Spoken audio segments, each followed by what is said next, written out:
Welcome to the 79th episode of the Rising Laterally podcast. Today, we're joined by Karen Joy Hardwick. Karen is a mother and global leadership coach who loves her morning sip of coffee. She works with leaders, teams, and entrepreneurs around the world on how to become more connected leaders. She is a super strong human who also survived breast cancer, making her the fourth cancer survivor that we've had on the podcast. She hosts the Saving You a Seat podcast, and she is the author of The Connected Leader, 7 Strategies to Empower Your True Self and Inspire Others. This is going to be the guide for today's conversation. Karen, thanks for taking some time out of your busy schedule. We're really excited to have you on and to talk about some leadership. Yeah, Arjan, Jay, thanks so very much for having me. Just a pleasure to be here with both of you. It's great to have you. Yeah, the pleasure is all ours. And I have to say, actually, my favorite part about you is that you have 2 master's degrees, and one is actually from my alma mater, Rutgers. So, every time I, come across someone from Rutgers, I always love to say, hey, Jersey roots, global reach. That's what we're about.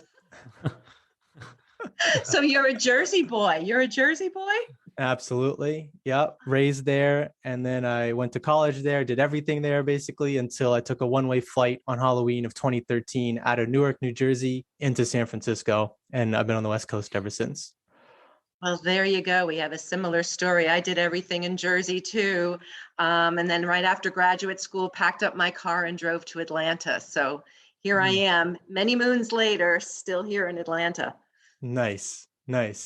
Well, no, that's something I thought we would connect on. But I really wanted to actually start your book with where you started, or start this conversation where you started the book, I should say.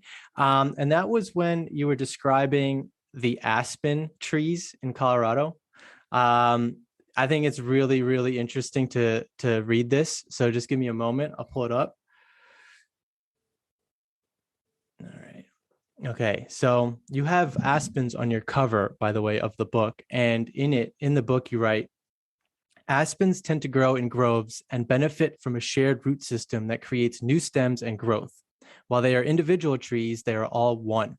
Pando, an aspen clone located in Utah, spreads across 106 acres, weighs approximately 13 million pounds, and is likely 80,000 years old.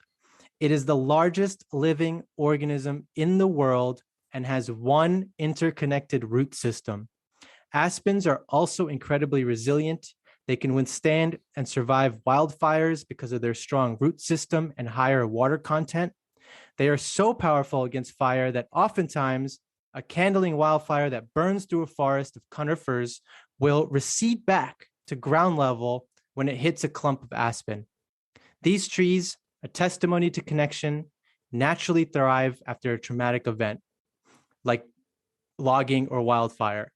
Like the aspen, it is when we find courage to strengthen our roots, dig deep into our strength, and connect with others more powerfully that we are at our best, enhancing our healthy connections in every way.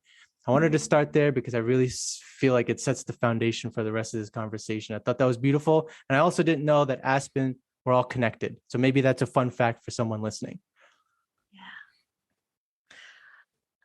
I was going to say, getting into your book a little bit, you in your foreword had Paul Snyder, right? Your foreword. Who is Paul Snyder to you? I mean, he's someone close enough to write the foreword, but what impact did he have on your life, and how did you guys connect? Oh, wow. Well, a shout out to Paul. Shout out to Paul. He is the Chief Sustainability Officer for Tillamook Dairies out in Oregon, and has been a client of mine for a really long time, close friend. And so, when you work with somebody so very closely, and the leadership work that I do is really a journey into people's souls, so you really get to know them. And as a psychotherapist turned leadership consultant, my best instrument to help people transform and connect and be their best self is myself, Arjan and Jay. I mean, truly. So when I work with people, I not only get to know them, but they really get to know me. So Paul and I have had this wonderful journey together. Nice. That's amazing. And the connection probably stays for a lifetime. Always. We just caught up a few weeks ago after not speaking for maybe a year. It was like, you know how that is, right? You just it felt like you didn't even skip a beat. So he's Love one of that. my very favorites. Yeah. Yeah. Love that. Yeah. And that's what your book is about too. I mean, it's really all about connections between work life, home life, your inner self, your outer self, you know, yourself, and then the team that you're working on, or working with. So I think there's so much dynamic there, but it's also different because your book is really about coming from a place of our fears and our loneliness and some of our self-inflicted wounds. And I thought that was really interesting in terms of how you feel like we should really be looking at that first. So I really wanted to ask you, like, why is it so important to you to have more people understand the importance of embracing connection and then doing it in this very vulnerable way? Oh, so I'm going to start by saying, look, we are not, contrary to popular belief, we are not having a leadership crisis. We are leaders. We are leaders having a human being crisis. And we can't MBA our way out of this. We don't need another leadership paradigm. We need the power of our stories, and we need to learn how to show up authentically and fully human. And many leaders are taught, if you have the right pedigree, if you do the right things, think strategically enough, communicate compellingly, have the right kind of network, you will be a successful leader. And what we are seeing more and more through the last 2 years, and now as we are in this great resignation, is people are not leaving companies, they are leaving managers, leaders who are not showing up empathetically, who are not showing up with a way of learning how to connect deeply with their people. So folks in the workplace are saying, look, I'm looking for purpose. I want to work for somebody and with somebody who understands who I am as a human being. So I always say, look, we need to have empathy, and boundaries and accountability need to be riding shotgun with this empathy. Empathy doesn't mean anything goes. Right. We need leaders who are so connected to who they are that they can create a psychologically safe place for the people who work with them, so they can innovate and take risks, so they can learn to be their best self. So we don't need another leadership paradigm. We need leaders to show up with their fully human self. Yeah, that seems so common sense when you say that, like, obviously. And then I'm just wondering why it feels like that common sense feels like it's in short supply these days. It's really hard for us humans to awaken and heal what we need to heal, to courageously connect and lead. And here's what I think about leaders, having worked with many of them across the globe for many, many a moon. We are all leaders. So a leader is not somebody as a result of their position or title or salary or the zip code they live in. Leaders are anyone who have people entrusted to their care. So stay-at-home parents, captains of athletic teams, nurses who are taking care of people who are ill. We are all leaders when we have people entrusted to our care and help those people to soar and to be their true self. So leaders are not only found in the boardroom or in the halls of corporate America. Leaders are found anywhere that there are people entrusted to our care and we help them to soar. Yeah, one of the things that I was thinking about reading your book was this idea of the natural born leader. I was just kind of reflecting on my own childhood, and thinking about the people that in my peer group maybe stood out as those natural born leaders. They're people that others gravitated to. They had a certain charisma. Maybe it was confidence. Maybe it was their comfort taking on the reins in a class project, or as you just mentioned, taking on a captainship on a sports team. These are the kinds of kids that run for class president. I'm curious, in your mind, like, what do you think of this concept of the natural born leader? Do you think that there is an innate ability in certain people that drives them towards leadership roles, or can even maybe someone who is a wallflower at some point in their life learn the skills and do the inner work required to go on to effectively lead a group of people? Oh, that's a great question, Jay. Here's what I think about that. And you used the word curious when you started out your question. And I think curiosity is one of the strategies that actually fuel connection. So I really appreciate that curiosity. There's a variety of different journeys we can take to be a leader. Some people are naturally born, and you might be describing people who are, for whatever reason, are more comfortable in their own skin naturally. Mm-hmm.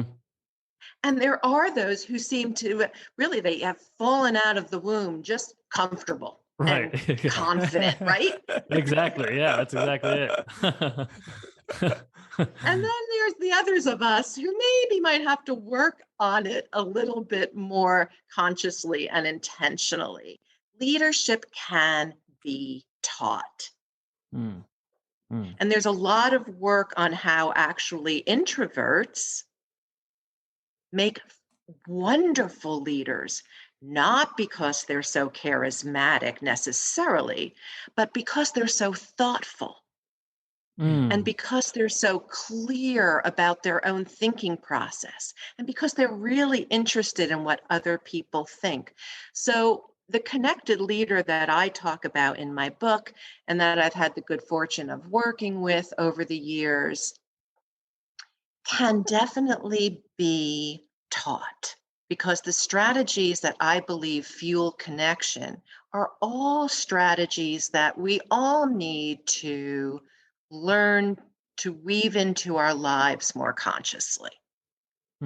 So I think, to answer your question, Jay, I hope I'm answering it. Certainly. I think leadership is a mixed bag.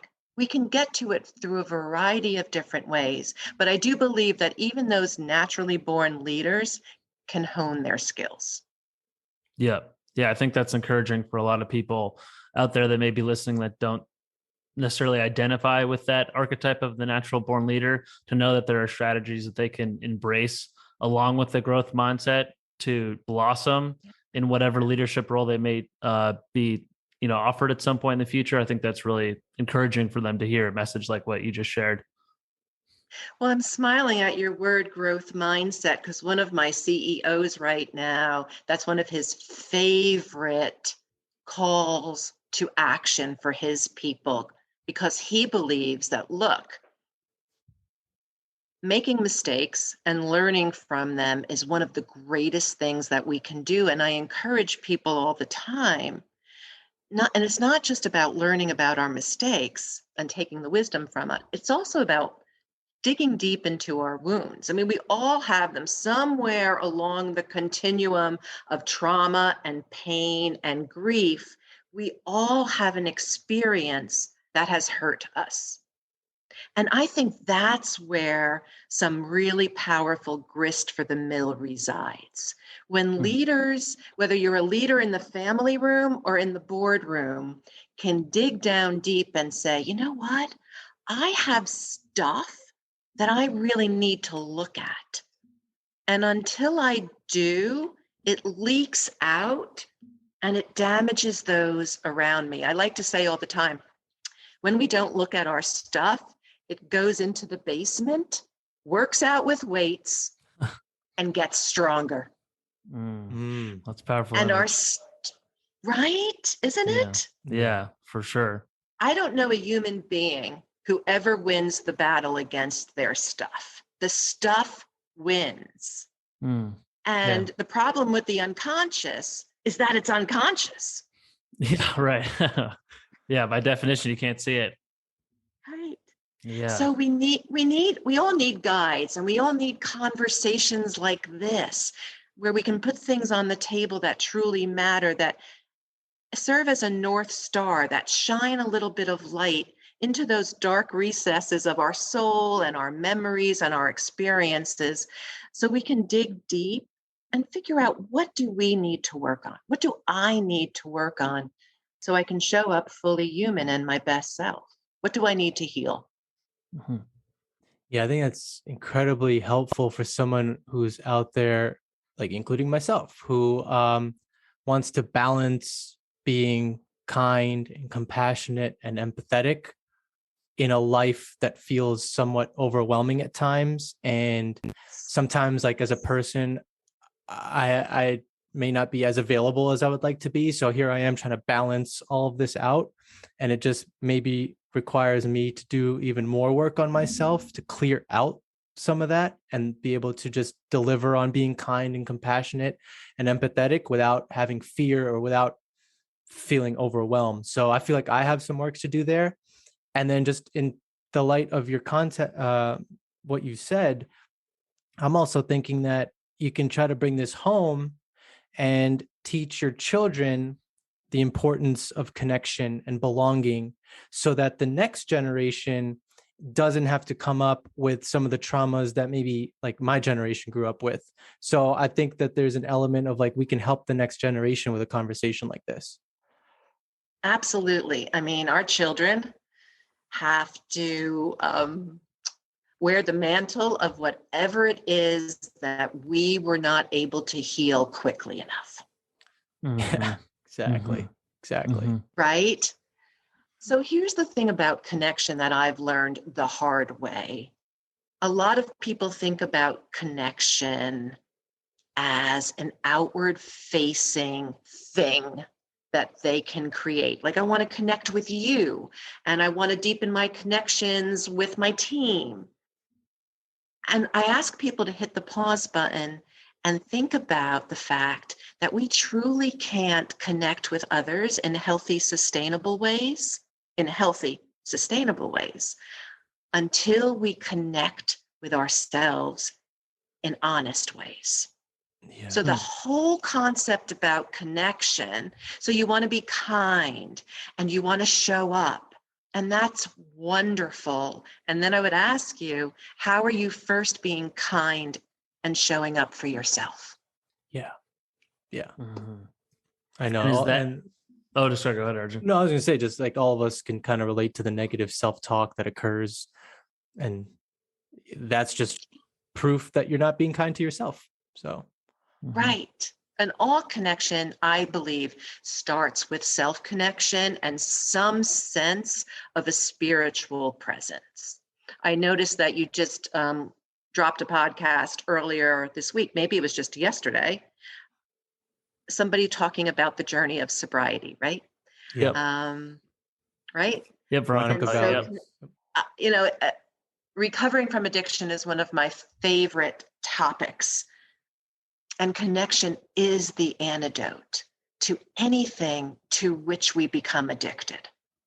And there is so much addiction in this society because our culture teaches us that the solution is outside of us.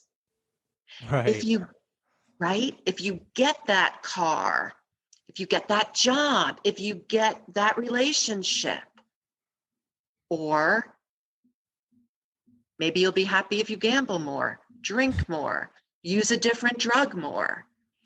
And all those so-called solutions to numb us or to medicate us or to give us some sense of connection are really a distraction. And some of them even become addictions. Hmm. So there's no outside solution to an inside problem. So we have to go within if we really want the life that we want to build, success and great relationships and a sense of well-being and fulfillment. All of that is on the other side of us doing the courageous work we need to do. And what in your mind is the kind of starting point of that courageous work. It sounds like honesty with yourself is paramount. Maybe it starts with just asking yourself the right questions. What kinds of questions do you think people maybe should be asking themselves, at least more regularly than they are, that are often going unasked right now? That's a great question. Here's what I would say. Am I being humble? Mm. And humility is not what people typically think it is. So humility is an openness and a willingness to look at yourself honestly in a way that points you into healing, and to give up the self-deceptions and the denials that can keep us all stuck. So I think humility is the gateway into connection. Mm. And the other question, Jay, is, do I have people in my life who love me enough to tell me what I don't want to hear? Mm. Yeah. Yeah. Yeah. Right? Totally. The most loving thing that we can do for somebody, of course, in respectful ways, is to say, can I give you some feedback? Yeah. Yeah. And if they say, like, this is getting in your way, I see you tripping yourself up with this same pattern over and over again. Feedback is a gift, and not all of us have people in our lives willing to go to those really tough places with us. Yeah. And I feel like humility is directly connected to that, because in order to receive critical feedback, you need to have a certain layer of humility, and other people need to perceive you as having that foundational level of humility, because if they think that you're going to react really badly, if they know you're easily injured, or you're quick to lash out, they might not feel safe enough to give you that feedback that you really need to hear. And that's one of the ways that us human beings build those walls of disconnection, is that we might punish people who give us honest feedback, or we might lash out, or we might give the silent treatment. So there are ways that people get the message not to give feedback. So one of the questions you might want to ask yourself is, am I open enough to give people the message that they can talk to me about what they need to talk to me about? Mm-hmm. Connecting some of the dots to Jay's question, your answer, to the word curiosity, a couple other questions from your book that I'll just list off that people can ask themselves, what in terms of like connecting with people and having conversations with people. In addition to, am I being humble? Am I open enough? It's, what do I know for sure? What story am I telling myself? How do I want this conversation or relationship to end? What do I need or want to know about the other person or other people involved? What is their perspective? How are they feeling? What more do I need to learn and understand about myself? So those are, excuse me, a handful of questions that you can ask yourself. I think a lot of that also will lead into being more humble, and then also understanding the other person's perspective so you connect better. And then in terms of, Karen, you mentioned a respectful way of saying something like, hey, can I give you some feedback? There's some other respectful phrases and words that can be used to create an environment of openness and safety. Again, pulling from your book, things like, I trust your judgment. Tell me what you're thinking. You can also say something like, what feels comfortable for you? You can also say something like, I would love to know more about how you're feeling, or I don't have an answer. What do you think? And then on the flip side, where I think I mess up sometimes is on some of the phrases that actually shut down curiosity and connection, like, how come? Or, you need to do this, or at least that won't happen. Like, what were you thinking? I mean, there's a handful of phrases that actually shut down curiosity and connection, but it's interesting that those phrases are commonly used or heard, as opposed to the other phrases which are more uplifting. Mm-hmm. Yeah. Yeah, our whole culture is unintentionally promoting disconnection because most people are taught that having the answer is more important than helping other people find the answer. And there are times in our lives, right, where we have to have very clear boundaries and we have to know what works for us. And we have to also be able to let people find their own way.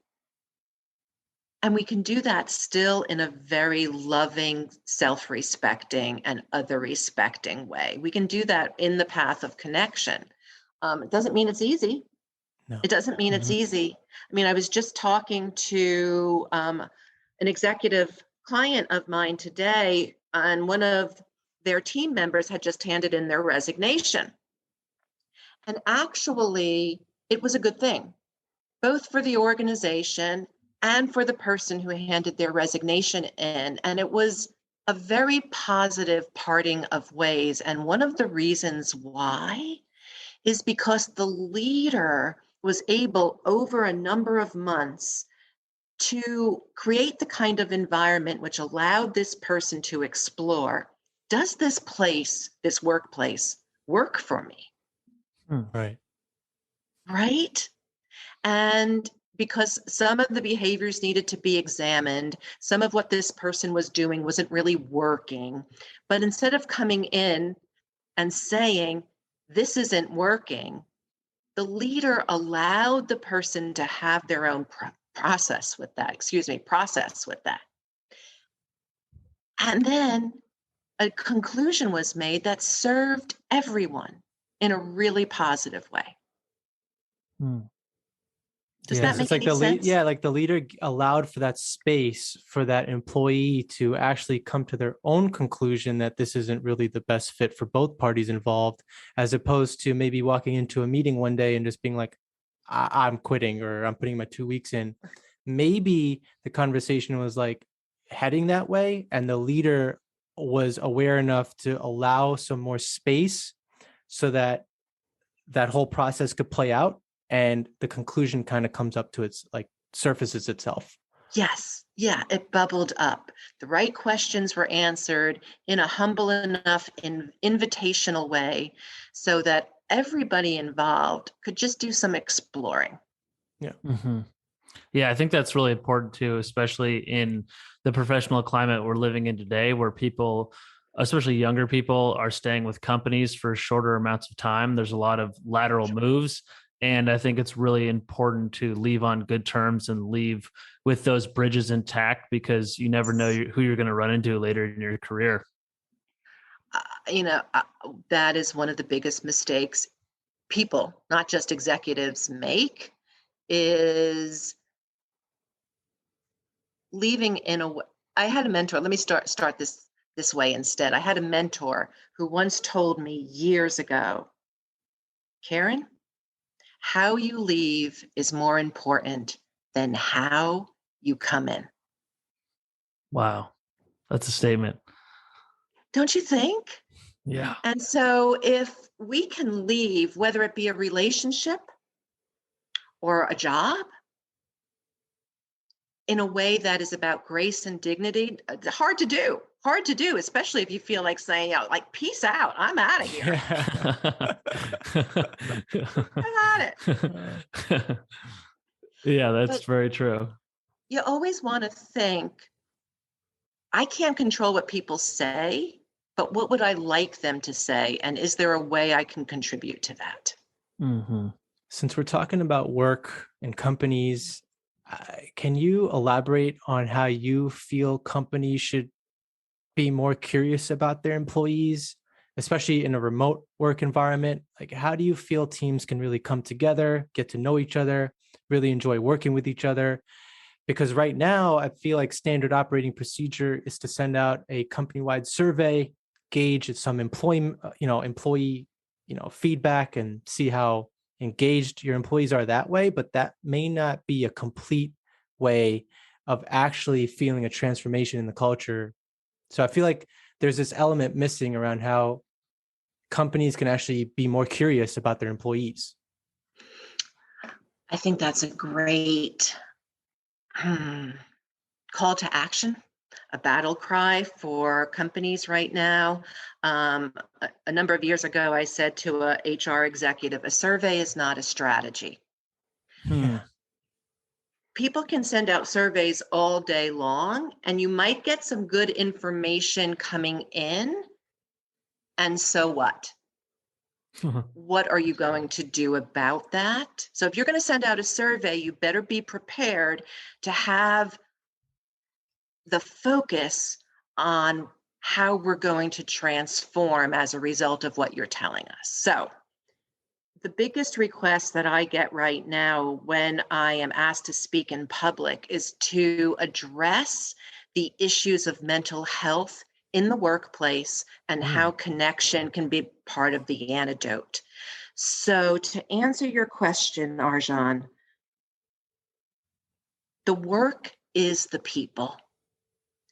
And the higher people go up on the ladder, the less they need to be focusing on the work and the more on the people. So again, go back to what we were talking about before. People are entrusted to our care. So leaders get a tremendous return on their investment when they take time to understand what's really going on with their people. And that is not going to be solved through a survey or by telling people they can take one mental health day, or by telling people when we were in the offices that they could bring their dogs to work. These are all check the boxes kind of thing. We have to go deeper. We have to have a way of really tapping in to people's well-being. And that happens one conversation, one meeting, one transformative event at a time. So I ask leaders all the time, the best thing you can do is to connect more deeply with yourself. So what are you going to do to enhance your self-discovery process and change what you can change? And there's tools for this. One of my favorite tools recently is the Enneagram. And when I use the Enneagram with my executives, they literally tell me it's a game changer. It's about transformation and not information. When people apply the 7 strategies of connection that I talk about in the book on a regular basis, workplaces change. When we realize that leadership is not about MBAing our way through a crisis, but truly about connecting with ourselves and others, workplaces become more highly productive and engaged.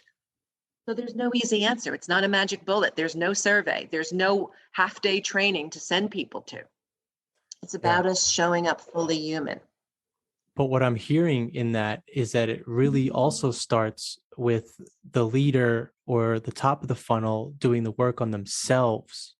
Like they need to be understanding that you have to understand your own imperfections to be able to like appreciate or accept another person's imperfections. And so if you're a leader and you want to have a transformative culture, I feel like you can't be doing that unless you're doing the work on yourself. Yes, absolutely. Absolutely. There's a lot of focus on defects that are normalized in a culture. Like, what are the normalized defects? And so a lot of executives are trained to say, well, we have too many meetings, or we're not empowering our people enough. And they can make their laundry list of these normalized defects in their culture. And what I like to say is, and what are your normalized defects? Yeah. Right? To your point, Arjan, because until we can see what it is that we are doing that's creating the problems in the culture or in our families, Yeah. Nothing's going to change. So I had a wonderful therapist once tell me, Karen, nothing changes unless nothing changes. And so, Karen, you've got to be the change. Nothing changes if nothing changes. And Karen, you've got to be the change. And I was really disappointed at that because I wanted all those other people to change. Yeah. Right. Right? Right? Yeah, totally. One of the things this brings up for me too goes back to some of the conversations we've had on the podcast before around human personality, and just the tremendous variety of dispositions people are naturally, inclined to inhabit. And I think maybe a lot of times where people tend to project negative things onto other people is when there's a mismatch in personality that maybe could be seen as just fundamentally neutral. One person may be more agreeable, the other person may be disagreeable. One person may be more naturally open, the other person may be a little more naturally closed. And, if those two parties were able to come to an understanding that we're different and that difference is okay, then they may be less liable to project something negative onto the other person as a function of that difference. And to get there, you first have to get in touch with the traits that you naturally inhabit, because at the end of the day, we're all different, and you're going to have a very different makeup personality wise than the person you're working with, very likely. Absolutely. And that's why things like the Enneagram can really help us find a path to not only ourselves, but to each other. Because there's an awful lot of misinterpretation of people's behavior or intentions. Right. And so in order, right? And so in order to build trust, we first have to learn how to trust ourselves, and to create an environment where people feel safe enough where they can take some risks. And so I like that very much, Jay. I like what you said, because it's very much true that we oftentimes will criticize people for things that maybe perhaps we haven't embraced about ourselves yet. Right. Yeah, it's like all the little nuances that we each carry. Totally. Yeah. Something Yeah. that came up in your book that I think is definitely worth talking about is empathy. I think one thing you and I agree on is that it's a buzzword. It's used very often. And for folks that may not know this, empathy actually comes from the Greek words em, meaning in, and pathos, meaning feeling. It literally means to be in feeling with another. So Jay, I mean, it's like, yeah, we're all different, but at the same time, we are capable of being in feeling with each other. And I think that's important. But I also want to talk about how you think it's a buzzword, because we've definitely talked about it in the past on this show, about how empathy is just a word, but a lot of people struggle with the how-to part of it. Yeah, and I believe just like we can teach people how to be leaders, people who are humble and open and willing, we can teach people how to be empathetic. And I believe it's a buzzword because it's misunderstood. It doesn't mean that anything goes. It doesn't mean that I have to rescue you or fix you or have so much empathy for what you're going through that I'm not going to just let you sit with your feelings. I don't have to rush in. So I'm talking from my own personal experience here, because I am an empathy-holic. And that doesn't mean I'm proud of that. I've had so much empathy for people that I can sometimes put my superhero cape on and come in as if I have the answer. I know exactly what you need to do, and let me help you and let me rescue you. And no one wants to be rescued. So I've had to learn over many years that empathy means boundaries have to ride shotgun, right? Yeah. Boundaries have to ride shotgun. We have to give people the respect and the dignity of finding their own way and sorting through their own feelings. So I can say to you, Jay, I'm making this up, Jay. I can say, Jay, I understand that you're really upset right now, but that doesn't mean that I have to rush in with a solution. So I think that empathy is very powerful when we also link it to boundaries and link it to accountability, and help people understand that they can survive whatever it is that they're going through. Mm-hmm. Yeah, it's interesting because when you go too far in terms of being empathetic, it actually becomes a drain, right? You're not actually providing like it's not really uplifting. It's actually draining, not only on maybe the person who's receiving your message, but you yourself. And what's really fascinating is that some of the things that people might say to each other, thinking that they're demonstrating empathy, really isn't that empathetic. Like, you might hear phrases like, "Oh, well, everything happens for a reason," or "I know exactly how you feel," or "What a shame," or "Poor thing." I mean, these are words that on the surface feel like they have some weight and they're empathetic, but in reality, they're not. And I think that's important to point out as well. Yeah.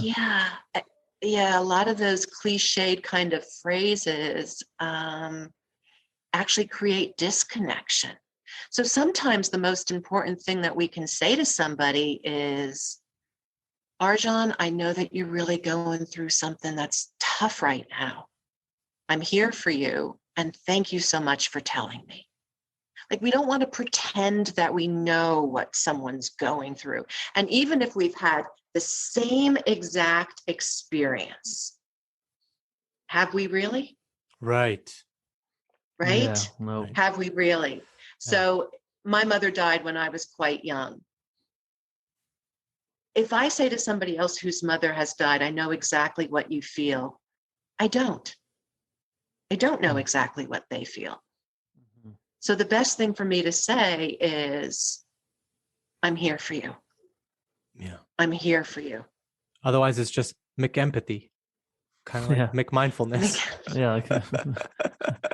Yeah. And I think on that point too, connecting that in with the idea of boundaries, I think it is really important to keep those boundaries intact, because you want to have a reservoir of empathy that you can call on when you're in a situation where someone really needs you to be able to put that empathetic foot forward. Like, if you're cliche example, but if you have no boundaries at work and you let yourself get run over repeatedly and get that reservoir of empathy totally depleted, and anger builds up and replaces it, and you carry that home with you, well, then you may be in a situation where your partner or your child needs you to be empathetic with them, but you don't have that. There's no reservoir of empathy left in you, and they just kind of get the most jagged part of your personality. And I think having those boundaries in place allows you to keep a healthy level of empathy that you can carry with you into the different domains of your life. Yeah, that's beautifully stated. And if we go back to the connection model we've been talking about, we can't show anybody else empathy until we show it to ourselves. So I'm a big proponent of radical self-care, whether you're a CEO making 8 figures, or you're a graduate student, or you're a stay-at-home parent. We truly have to learn how to show ourselves empathy. And sometimes the most empathetic thing we can do for somebody is know that they're suffering enough to set some boundaries. And that's a really hard thing to do when you know that someone is suffering, because you want to rush in and take it away from them, take the pain away from them, right? Absolutely. Yeah, absolutely. It's very difficult. And the other thing about empathy is really powerful is we learn that everything belongs. Nothing is wasted. Whatever experience we have in our life, we can bring to the table. Because our struggle or what we've learned along the way can be the light that somebody else follows, and that can really help them find their way. That's really interesting. The everything belongs, because in the context of connection, leadership, being honest. Something that we can all be a little bit more honest about is how chaotic life is. And if we can just be honest with how messy it is, we can actually probably navigate the chaos a little bit more comfortably. And it's also interesting because, going back to the, trying to be empathetic with people, you want to fix things, you want to find solutions, you want to, rescue, but maybe it's all about just surrendering, accepting, being honest with how messy life is. And then all of these unsettling events that are happening all the time, that's just part of the whole experience of living, which makes it really hard. But the goal is then not to really control it, not to really ignore it or fight it. It's just to kind of like accept it and repurpose it. And that's one way maybe to get through some of the chaos in life. So if you ever feel like you want a job working with our firm, come on, because you are preaching exactly what we preach. Yeah, that's exactly what it is. The most powerful thing that we can do is surrender. Mm-hmm. And it's in our powerlessness. The first step of the 12-step programs, talks about powerlessness, and it's in our powerlessness that we eventually find our true strength. Mm. Yeah. I'm curious just hearing this, Karen. Maybe this isn't the time to share such an example, but have you ever worked with people that are really resistant to these ideas? I think there are maybe some people that have that more of that growth mindset. They're interested in the introspection. They're, they maybe have more of that healer archetype in them and like the idea of the people that, that report to them being trusted into their care. They like that idea. Have you ever encountered people who are like really resistant to some of these ideas? And I wonder how you maybe cracked that shell and got through to them. I'm really good at what I do, and I'm humble enough to realize that I can't crack anyone's shell. Mm. So what I mean by that is, yes, I have definitely had some resistant clients. I'm thinking about this one executive who years ago said to me during our first meeting, very high level executive said to me, I don't know who the hell you are or what you think you're up to working in our organization, but I have no intention of listening to a damn word you say. Wow. That was the very first thing he ever said to me. And 6 months later, because he chose to, he was fully on board. Right. So sometimes it's important for us to keep showing up, to keep role modeling the very thing that we're hoping other people can, take hold of. But yes, resistance is definitely out there. And that's what we were talking about in the beginning, Jay, too, about one of the key factors of success is being humble. If we can't humble ourselves and say, look, I need help. We all need help. Mm-hmm. There are things I'm failing with. There are things I'm floundering around. If we can't do that, then we're going to stay stuck and resistant. Yeah. More often than not, if you can't humble yourself, eventually the world humbles you anyway. Yeah.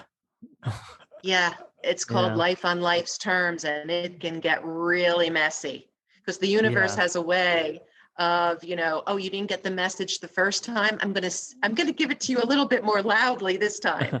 And you didn't get it the first 5 times. Well, now I'm gonna hit you over the head with a 2x4. So, right? I mean, eventually. Exactly. And then when you do get the message, the universe will play tricks on you and like test you and see if you can actually stick to what you learned. And so, that's very relatable, for sure. And just that's on the true word, for all of us. Yeah, absolutely. Picking on the word resistance and just kind of pulling off of that, what I think is really interesting and kind of tying it to the word curiosity, which we've been talking a lot about. I really find it interesting when people in authority, like by title, right? People who have authority, they seem to be resistant to curiosity. And I really find that interesting in the context of like, when you think about some of the most curious adults, like an Elon Musk or Steve Jobs, they've changed the world. But then you have adults that have authority that resist curiosity. It's a really interesting dynamic. I feel like it's tough to navigate for some folks. And maybe you have some insight to share on that. So I think in order for us to be curious, we have to recognize we don't have all the answers, right? And there's that word humility again. So when I was in seminary, I learned that one of the Hebrew translations of the word humility means that the wall between us humans and God is broken down, and that we no longer are trying to be God, but we accept that there's a higher power outside of ourselves. And that's a really important concept for leaders, because a lot of people, the more successful they become, the more immune they believe they are to feedback. I must be doing something pretty damn perfectly because look at where I am, right? Yeah. Yeah. And I think the most curious people, I'm thinking about all the really highly successful executives I have the privilege of working with, are so many of them are salt of the earth people who are just able to sit with their folks around a table and have a meal and tell stories on themselves and be an ordinary human being who asks questions like, how are you doing today, Jay? And Arjan, how's your family? And how did that go last week when you talked to your mom? And really, really are concerned and interested. And they can step out of themselves into your world. I just think that's so very powerful. Yeah. Absolutely. And instead of listening as if it's a mirror, they listen as if it's a prism, which is something that you talked about in the book, right? So it's like, as opposed to simply reflecting back like a mirror, listening deeply, think of it as doing it through a prism. So separate the white light, what the person is saying, into colors, feelings, thoughts, and beliefs. And that takes that whole interaction to the next level. So you connect at a deeper level. So I have to say, Arjan, that I am really touched by how carefully you read my book. I mean, seriously, I'm really humbled by that. Thank you. Well, no, thank you. That. You're the one who provided the shift in perspective. We simply are just a portal of like receiving ideas and then transferring those ideas to as many people as we can, and just trying to make this experience a masterpiece. That's really what it's about. But no, you did all the work. We just received the ideas. Well, both of you really are connection walking, and it's just been so fun and wonderful to talk with you about all of this. No, it's been a great Wonderful conversation, and your book actually covers a little bit more than we actually talked about. I highly encourage folks to pick it up. We do have one final question before we go. It's new. We haven't really been asking a lot of people, and I feel like I know the answer to this, but what do you love most about yourself? Well, that's some question, isn't it? Wow.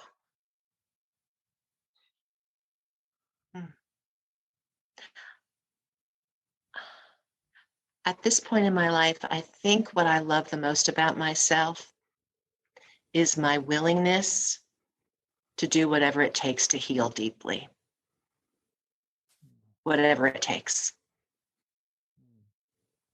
And yeah. Yeah, it's a superpower.